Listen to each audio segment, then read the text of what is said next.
Bonjour les amis, j'espère que vous allez tous très bien. Très content de vous retrouver pour cette nouvelle vidéo dans laquelle on va parler des 5 enseignements à retenir de la première partie de saison du FC Barcelone. Il y a eu de très bons moments, de très bons moments et il y a eu des périodes un peu plus compliquées. Donc dans cette vidéo, on va revenir globalement sur tout ce qui s'est passé avec 5 points, 5 enseignements que j'ai retenus de cette première partie de saison là. Ça va me permettre de revenir également sur tout ce qui s'est passé lors de cette partie de saison, compétition par compétition et thème par thème. Alors avant d'aller plus loin, n'hésitez pas à liker la vidéo, à vous abonner si ce n'est pas encore fait. C'est gratuit, ça me soutient et n'hésitez pas également à partager la chaîne à vos amis qui sont barcelonais également. Alors sans plus tarder, on va donc commencer maintenant par le premier enseignement à retenir de cette première partie de saison du Barça. C'est tout simplement la Liga. Alors la Liga, c'est la compétition quand même la plus frustrante de cette première partie de saison où tu perds pratiquement toute ton avance parce que on a commencé en fanfare, on marquait des buts, une moyenne de 3 buts par match en Liga, des scores, du beau jeu, une chorégraphie, j'ai envie de dire même offensivement, défensivement. Il y avait ce Pierre-Georges Guéhiaud qui marchait très bien. Et au mois d'octobre, fin octobre, à la fin du Classico, tu te trouvais à 6 points d'avance du Real Madrid potentiellement. Et comment vous expliquer que de là à aujourd'hui, on passe maintenant à potentiellement une avance de 6 points de l'Atlético s'ils gagnent leur match en retard parce que là, il y en a 3 points d'avance. Et potentiellement également une avance de 5 points de la part du Real Madrid parce que au moment où j'enregistre la vidéo, le Barça vient de perdre contre l'Atlético, mais le Real n'a pas encore joué son match contre Séville. Donc c'est pour ça que je dis potentiellement 5 points de retard également contre le Real Madrid. Donc comment vous expliquer que vous étiez à plus 6 sur le Real, plus 10 je crois sur l'Atlético à l'époque et qu'aujourd'hui pratiquement maintenant vous êtes à moins 5, moins 6 dans cette compétition là. C'est pour ça que je dis que c'est la compétition la plus frustrante qu'on ait eue en ce début de saison et il y a eu beaucoup de défaites qui se sont enchaînées à un moment qui n'était pas vraiment adéquat. Il y a eu ces 3 matchs là également, ces 3 défaites à domicile au Montjuïc qui ont fait très mal. Les défaites contre Las Palmas et les Leganés qui n'ont pas du tout aidé parce que c'était des équipes largement à ta portée. Et il y a eu cette défaite cruelle également contre l'Atlético Madrid. Je n'ai même pas voulu faire le débrief tellement j'étais dépité, dégoûté. Donc je ne veux même pas parler de ce match-là. C'était un très bon match, mais bon, tu perds, c'est comme ça parce que tu n'as pas été efficace. Et avec tout ça, maintenant, tu redonnes de la confiance à tes adversaires directs dans cette compétition, la Liga. Tu redonnes de l'espoir au Real Madrid. Tu redonnes de l'espoir également à l'Atlético qui va maintenant tout faire pour conserver leur avance. Mais en Liga, je pense que le Barça a toujours la capacité de le faire si on reste focus, si on reste constant. Je pense qu'il y aura quand même moyen de passer devant encore parce que le Real, j'en doute un peu parce que le Real, c'est une équipe quand même qui, quand tu leur laisses autant d'occasions de revenir, peut-être qu'à un moment donné, ça va prendre. La preuve, dernièrement, ils ont commencé à jouer de mieux en mieux. Donc, pour eux, j'ai un petit doute pour rattraper 5 points de retard sur le Real. Ça va être chaud. Mais l'Atlético, je pense qu'eux, à un moment donné, ils vont quand même perdre des points. Certes, ils sont sur une bonne série actuellement, mais je pense que, ouais, tout va dépendre du Barça. Si tu es constant, tu es focus, tu gagnes tes matchs et tout. Franchement, je pense qu'à un moment donné, tu pourras peut-être revenir au mieux sur l'Atlético Madrid quand même. Mais ça va être très compliqué. Tu te compliques la tâche tout seul en Liga, qui est une compétition dans laquelle tu surdominais tous tes adversaires à un moment donné. C'est ça qui est très frustrant dans cette compétition cette année avec le FC Barcelone. On passe au deuxième point de cette vidéo qui est tout simplement la Ligue des Champions. Alors dans la Ligue des Champions, on va parler déjà d'un Barça qui est quand même beaucoup plus régulier que le Barça qu'on a connu ces dernières années. Il y a 5 matchs gagnés sur 6, donc 15 points sur 18. Le Barça est actuellement deuxième de la Ligue des Champions. Le Barça est juste derrière Liverpool qui fait un sans faute. Donc le Barça est quand même dans une très bonne dynamique en Ligue des Champions. Le seul match d'ailleurs qu'on perd en Ligue des Champions, c'est le match où on prend un carton rouge très tôt contre Monaco à l'extérieur. Donc c'était quand même assez difficile. Mais sinon à part ça, le Barça a cartonné. Le Barça est la meilleure attaque de cette Ligue des Champions. Et en plus de ça, ça n'a pas été des matchs tout simple avec des équipes, on va dire, qui ne sont pas assez relevées. Certes, il y en a eu, mais on a quand même affronté 2 grandes équipes d'Espagne, à savoir le Bayern Munich et Dortmund. Et on a battu ces 2 équipes-là. On a battu le Bayern 4 buts à 1 à domicile au Montjuïc. En sachant que depuis le 8-2 en 2020, on n'a pu marquer aucun but contre le Bayern. On a perdu match après match. Et ce match-là a été un nouveau cycle contre cette équipe du Bayern où on a pu regagner contre eux, où aussi on a pu marquer énormément de buts avec un triplé notamment de Monsieur Rafinha. Ensuite en bas, Dortmund à l'extérieur. Cette victoire peut paraître aussi anodine et peut-être moins importante aux yeux de beaucoup de gens, mais ce n'est pas une victoire à sous-estimer du tout. parce que Dortmund n'avait plus perdu depuis le mois d'avril à domicile et le Barça a réussi maintenant à les battre. Donc ça faisait quand même une éternité que cette équipe-là n'a plus perdu à domicile. Et le Barça est venu mettre fin à cette série-là. Et surtout quand on voit comment le match a été compliqué, débridé et tout. On a même dû sortir Rafinha, Lewandowski et c'est Ferran Torres qui a pu faire la différence après son entrée. Donc je pense que cette victoire aussi n'est pas sous-estimée, même si Dortmund c'est peut-être un club qui n'est pas clinquant aux yeux des gens. Ça reste quand même le dernier final de la Ligue des Champions contre le Real Madrid. Ça reste quand même un top club européen. Ça reste un club qui travaille très bien. Ça reste un club qui a de la ressource et qui a également de très très grands joueurs. Donc le Barça, avec toutes ces situations-là, est déjà dans le top 8 actuellement et pourrait s'assurer également le top 8 avec le déplacement au Benfica lors de la prochaine journée déjà. Si le Barça arrive à battre Benfica, il pourrait déjà s'assurer une place dans le top 8. Et ça peut être également très très important pour le reste de la saison, aussi en Liga parallèlement, parce que si tu as su déjà la qualification lors de ce tour-là, si tu as su un top 8 et que tu te retrouves dans une très bonne position, après également tu pourras faire tourner lors du dernier match. Et aussi il ne faut pas oublier qu'actuellement le Real et l'Atlético sont en mauvaise posture en Ligue des Champions. Ils ne sont pas encore nécessairement qualifiés dans les 8 premiers. Donc, si eux, ils arrivent à jouer les barrages, ils ne se qualifient pas directement et que toi, tu es déjà top 8 assuré après cette phase de Ligue de la Ligue des Champions, là également, tu pourras beaucoup plus concentrer tes forces en Liga. Tu pourras également rattraper éventuellement le retard que tu as sur eux actuellement. Donc, c'est une très bonne nouvelle également pour le Barça qui ne s'est pas du tout amusé en Ligue des Champions cette année. Et avec le nouveau format, je pense qu'il aura une incidence sur également la fluidité des équipes en championnat, parce qu'il y a déjà des équipes qui vont jouer les barrages et d'autres non. Donc ça aussi, c'est une très bonne nouvelle pour le Barça. Et enfin, pour finir avec la Ligue des Champions, j'aimerais juste rajouter que le Barça est beaucoup trop fort dans cette compétition cette année. C'est ce qui leur manquait lors des dernières années. Mais cette année, tu sens que l'équipe a passé un cap. Tu sens que les joueurs sont beaucoup plus cliniques, comprennent beaucoup mieux ce que c'est que la Ligue des Champions. Et ça, peut-être que c'est aussi l'expérience d'un coach comme Hansi Flick qui a déjà gagné cette compétition, qui la connaît. Donc peut-être que ça aussi, ça joue. Et il y a aussi le fait qu'il y a beaucoup de joueurs dans l'effectif qui ont subi des traumatismes qui ne sont plus là. Parce que quand on prend l'effectif du Barça cette année en Ligue des Champions, il y a quand même tous les joueurs qui ont subi les traumatismes récents de la Ligue des Champions qui ne sont plus là.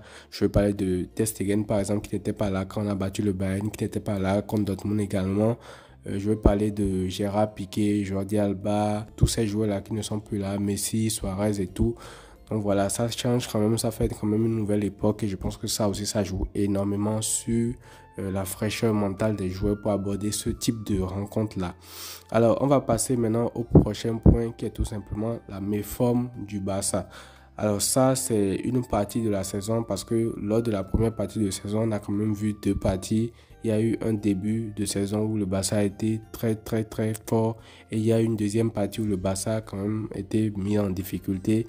Et à travers ce point-là, à travers cet enseignement, j'aimerais expliquer les raisons selon moi qui font que le Barça a été beaucoup moins fort que ce qu'on a vu en début de saison.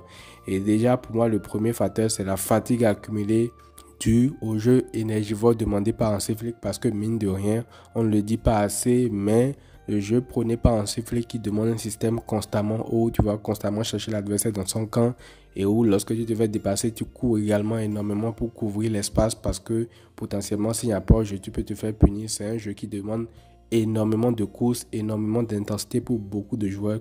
Quel que soit le secteur de jeu, si tu es en attaque, tu vas constamment presser. Au milieu, tu vas faire des dépassements de fonction tout le temps. En défense, ne parlons même pas des latéraux qui sont en train de faire constamment des va-et-vient. Et des défenseurs centraux aussi qui doivent être à l'aide pour ne pas couvrir le hors-jeu également suffisamment rapide pour rattraper un attaquant qui part. Donc, c'est un jeu qui est globalement quand même énergivore. Et quand tu combines à ça, jeu énergivore et effectif limité, tu as forcément une équipe qui forcément ne peut plus suivre le rythme pendant toute la première partie de saison. Et je pense que ça s'est ressenti clairement en fin de cette première partie de saison-là, ce qui a affecté, je pense aussi, d'une certaine façon, le jeu global de l'équipe, parce que quand tu as un effectif limité que tu ne peux pas faire tourner forcément, ça a des limites en fait. Les joueurs vont se fatiguer. On prend le cas de la défense centrale, par exemple, la charnière centrale, Inigo et Koubassi ont beaucoup enchaîné. Pourquoi? Parce qu'il y a Araujo et Christensen qui sont là comme remplaçants, mais qui n'étaient pas disponibles parce qu'ils sont blessés, parce qu'on ne les a pas vus depuis le début de saison. Donc forcément, tu ne pouvais pas les faire reposer. Donc Inigo, Koubassi, à un moment donné, forcément ils allaient avoir ce coup de moins bien là parce qu'ils enchaînaient tous les 2 jours, tous les 3 jours. Et tenir ce rythme-là et cette intensité durant autant de temps, c'est tout simplement pas humain. Quand on prend les latéraux par exemple, Baldé, bon, peut-être que lui l'a fait tourner à certains moments donnés. Il y a eu Ford qui a joué à sa place, il y a eu Gérard Martin également qui a joué à sa place des fois. Mais quand on prend le cas de Koundé par exemple, Koundé ne s'est quasiment pas reposer et ce n'est pas anodin que il y a quelques jours, on a appris que c'est lui qui détient le record de nombre de matchs joués cette saison. C'est le joueur qui a joué le plus de matchs dans le monde cette année. C'est pas un stade qui est anodin. Il a joué énormément de matchs avec le Barça.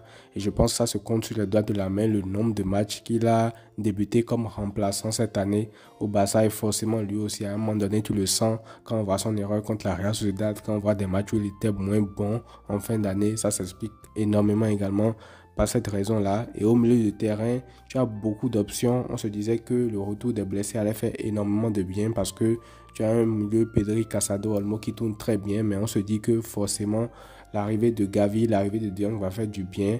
Déjà, tu as un Daniel Olmo qui n'est pas tout le temps régulier, qui est un joueur qui se blesse tout le temps. Donc forcément, tu as dû pallier plusieurs fois son absence, ce qui t'a causé énormément de soucis quand on voit ce qu'il est capable d'apporter dans le jeu. Et également au milieu où on se disait qu'on a beaucoup d'options pour les remplaçants qui peuvent entrer en jeu et tout. On constate que De Jong, pour l'instant, sa saison est mi-figue, mi-raisin. Ça dit qu'il peut rentrer, il est capable de faire de très bonnes apparitions, comme ce qu'il a fait contre Mallorca, est capable du pire également, comme ce qu'il a fait contre le Betis, contre, je pense aussi, Séville, où je ne me rappelle plus, en tout cas, l'un des premiers matchs où il joue titulaire et tout. Donc, c'est un joueur qui est capable du meilleur comme du pire, en fait. Et pour l'instant, il n'est vraiment pas à son niveau. Et Gavi aussi, qui n'est pas encore au top, mais ça, j'ai envie de dire que c'est normal parce qu'il revient des croisés. J'avais même fait une vidéo où je disais que, franchement, Gavi, je ne compte pas sur lui pour revenir à 100%. Aujourd'hui, et contre lui, effectivement, cette saison, il va revenir petit à petit. Donc, pour lui, je ne lui en veux pas encore. On voit que sur les duels et tout, il n'est pas encore présent. Donc voilà, il y a aussi tout ça qui a fait que les titulaires au milieu du terrain ont dû enchaîner car ça doit jouer énormément de matchs.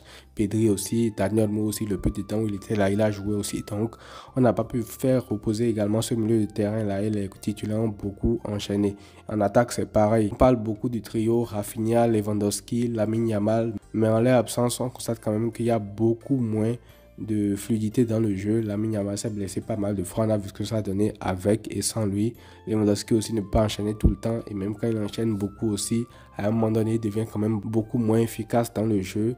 Et donc tout ça, je pense, explique en partie également la méforme du Barça parce que c'est un collectif. Mais tu sens que quand certaines individualités ne sont pas vraiment au niveau, ça perturbe énormément tout le collectif derrière. Donc voilà les raisons qui pour moi expliqueraient la méforme qu'on a vue du côté du FC Barcelone. On passe au quatrième point à retenir de cette première partie de saison du FC Barcelone qui est tout simplement le piège du hors-jeu.